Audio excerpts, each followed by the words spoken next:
Hello കൂട്ടുകാരെ, welcome back to our channel. അങ്ങനെ നമ്മളെ മൈസൂർ ട്രിപ്പിലെ ആദ്യ ദിവസത്തിലെ മൂന്നാമത്തെ ഡെസ്റ്റിനേഷനിലേക്കുള്ള യാത്രയാണ്. നമ്മൾ ആദ്യം സൂവും പിന്നീട് അക്വേറിയം വിസിറ്റ് ചെയ്തു. ഇനി അടുത്തത് എങ്ങോട്ടെന്നുള്ള ചോദ്യത്തിന് ഉത്തരമാണ് മൈസൂരു റെയിൽ മ്യൂസിയം. അങ്ങനെ ഇതാ ഇവിടെ എത്തിയിട്ടുണ്ട്. ഇനി നമുക്ക് ടിക്കറ്റ് എടുക്കണം. ടിക്കറ്റ് എടുക്കുന്ന ഗ്യാപ്പിൽ ഒന്ന് രണ്ട് ഫോട്ടോസ് എടുക്കാമെന്ന് വെച്ചിട്ട് സാത്തിനെ കൊണ്ടു നിർത്തിയപ്പോൾ അവനതാ അവിടുന്ന് കഥകളി കാണിക്കുന്നു. അവന് താല്പര്യമില്ല. എന്നാൽ പോട്ടെ, നമുക്ക് ടിക്കറ്റ് എടുക്കാം. അങ്ങനെ നമ്മൾ ടിക്കറ്റ് എടുത്തിട്ടുണ്ട്. മുതിർന്നവർക്ക് 50ഉം കുട്ടികൾക്ക് 20 രൂപയാണ് ടിക്കറ്റ് ചാർജ് വരുന്നത്. കയറി ചെല്ലുമ്പം തന്നെ ഒന്ന് രണ്ട് ഷോപ്പൊക്കെ അവിടെയുണ്ട്. ഷോപ്പ് കുഞ്ഞാണെങ്കിലും അതിലുള്ള സാധനത്തിനൊക്കെ തീ പിടിച്ച വരെയാണ്. അതുകൊണ്ട് നമ്മൾ ആ ഏരിയയിലേക്ക് പോയിട്ടില്ല. ഇനി നമുക്ക് അകത്തെ കാഴ്ചകൾ കാണാം. പൊതുവേ എനിക്ക് ട്രെയിൻ യാത്രയാണ് ഒരുപാട് ഇഷ്ടം. അതുകൊണ്ട് തന്നെ അതിലുണ്ടാകുന്ന ഓരോ സ്റ്റേജിലുണ്ടായ മാറ്റങ്ങളൊക്കെ കാണുക എന്ന് പറയുന്നത് എനിക്ക് കുറച്ചുകൂടി ക്യൂരിയോസിറ്റി ഉണ്ടായിരുന്നു. പക്ഷേ സാത്തിക്ക് വലിയ താല്പര്യമൊന്നുമില്ല. അങ്ങനെയുള്ള താല്പര്യമില്ലാത്ത മട്ടിലാണ് മൂപ്പർ നടന്നു പോകുന്നത്.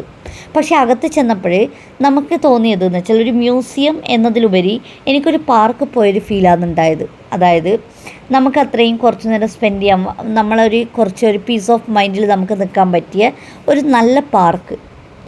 ഇനി കൂടുതൽ അന്വേഷിച്ചപ്പോഴാണ് മനസ്സിലായത് ഈ ഒരു സ്ഥലത്ത് ഇങ്ങനെയൊരു മ്യൂസിയം അവർ സെറ്റപ്പ് ചെയ്യുമ്പോൾ നിലവിൽ അവിടെ ഉണ്ടായിരുന്ന ഒരു മരത്തിനെയും അവർ മുറിച്ചു മാറ്റുകയോ ഒന്നും തന്നെ ചെയ്യാതെ അതിനുള്ളിൽ നിന്നുകൊണ്ടാണ് ഇവരൊരു മ്യൂസിയം ഉണ്ടാക്കിയെടുത്തത്.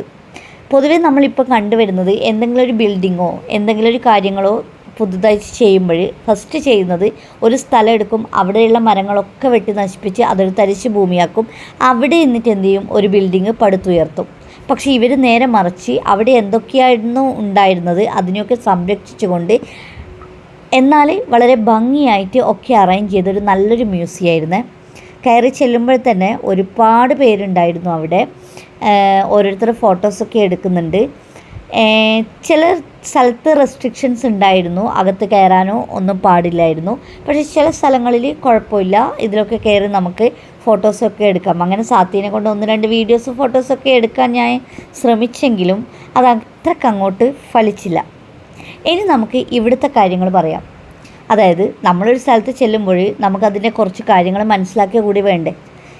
ഈ വീഡിയോ കാണുന്ന പലർക്കും ഇതിനെപ്പറ്റിയൊക്കെ അറിയായിരിക്കും. എന്നാലും അറിയാത്ത ആരെങ്കിലും നമ്മളെ വീഡിയോ കാണുകയാണെങ്കിൽ അവർക്ക് മനസ്സിലാവുമല്ലോ. എന്നാൽ നമുക്ക് കാര്യത്തിലേക്ക് കടക്കാം. ഇന്ത്യയിലെ രണ്ടാമത്തെ റെയിൽ മ്യൂസിയത്തിലാണ് നമ്മളിപ്പോഴുള്ളത്. അതായത് മൈസൂരു റെയിൽ മ്യൂസിയം ഇന്ത്യയിലെ രണ്ടാമത്തെ റെയിൽ മ്യൂസിയമാണ്. 1979 ഈ ഒരു മ്യൂസിയം സ്ഥാപിച്ചത്. മൈസൂർ റെയിൽവേ സ്റ്റേഷനടുത്തായിട്ട് 3 ഏക്കർ സ്ഥലത്താണ് മ്യൂസിയം സ്ഥിതി ചെയ്യുന്നത്.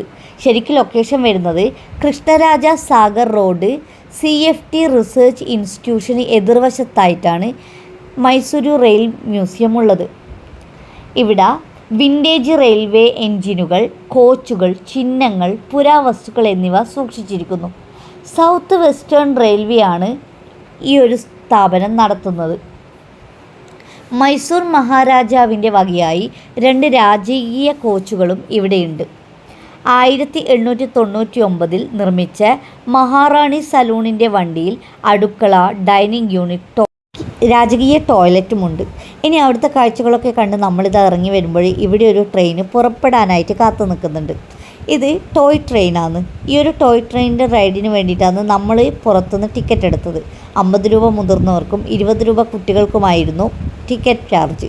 ഇനി കയറുന്നതിൻ്റെ അവിടെ ഒരു റെയിൽവേ സ്റ്റേഷൻ മാതിരി, പണ്ട് കാലത്തെ ഒരു റെയിൽവേ സ്റ്റേഷൻ മാതിരി അവിടെ സെറ്റപ്പ് ചെയ്ത് വെച്ചിട്ടുണ്ട്. നമുക്ക് ഒരു പ്രാവശ്യം റൈഡ് ചെയ്യാൻ പറ്റൂ. ഒരു ടിക്കറ്റിന് ഒരു പ്രാവശ്യം മാത്രമേ റൈഡ് ചെയ്യാൻ പറ്റൂ. അത് അവരിങ്ങനെ റൗണ്ട് ചുറ്റിയിട്ടിങ്ങ് വരും. നല്ല രസമുണ്ടായിരുന്നു ആ ഒരു ട്രെയിൻ യാത്ര.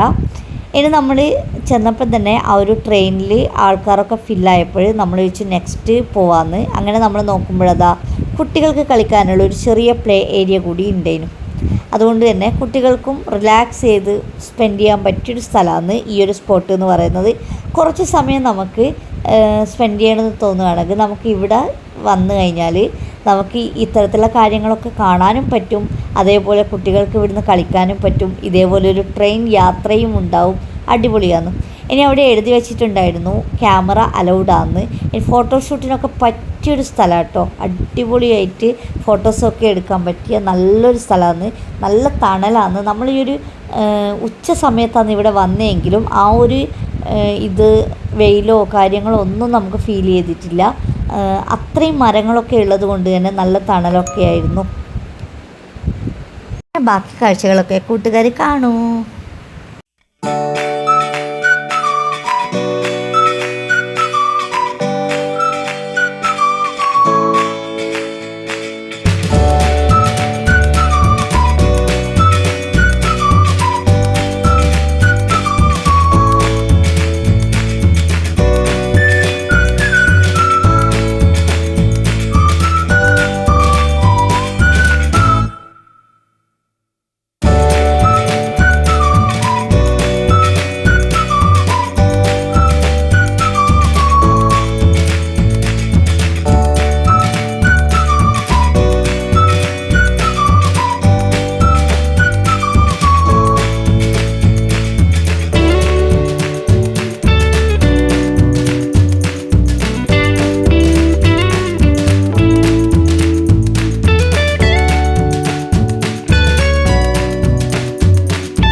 ടോയ് ട്രെയിൻ റൈഡൊക്കെ കഴിഞ്ഞ് ഞങ്ങളിങ്ങനെ പുറത്ത് വന്നു. ഇതാ ഞാൻ പറഞ്ഞില്ലേ, ഇവിടെ ഒരു റെയിൽവേ സ്റ്റേഷൻ മാതിരി അവരെടുത്ത് വെച്ചിട്ടുണ്ടെന്ന്. അതാട്ടോ ഇത്.